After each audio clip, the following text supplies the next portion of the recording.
আসেন মিস্ত্রি ভাই, এই যে আমার পিসি 7 দিন হলে ওয়া পায়ে গেছে, আল্লাহ ওয়া নয় না, এত চেষ্টা করলাম ভাই, সেদিন আপনাকে নিয়ে আসলাম, দেখেন হাইরে দেন। আচ্ছা ভাই আমি দেখতেছি।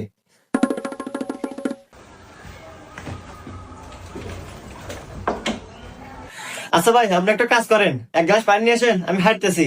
হুম ভাই, আমি পানি নিতে পারবো না, আমি শুনছি মিস্ত্রি মানুষের বাড়ি কামে যায়, ওই কিছু একটা বাহানা দিয়ে মালিকে খরা দিয়ে জিনিসপাতি চুরি নিয়ে যাইছিলে। আরে ভাই, সব মানুষ এক না। আমাকে এই অর্থ এলাকার মানুষ চেনে যে আমি কিবা মিস্ত্রি। আপনি আমাকে বিশ্বাস করে পারেন, আপনি এক গ্লাস পানি নিয়ে আসেন, আমি হাঁটতেছি।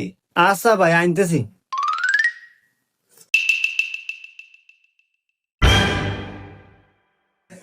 আরে আমার পিসি, শালা হুমন্দি মিস্ত্রি আমার পিসি চুরি নিয়ে গেছে, আমি আগে ভাবছিলাম শালা চুর হবো, শালা আমার পিসি চুরি নিয়েছে। আরাম দাদা, আল্লাহ তোকে যদি কোন ধরে পারি রে, আমি তোকে বাইন্দে বেরিয়ে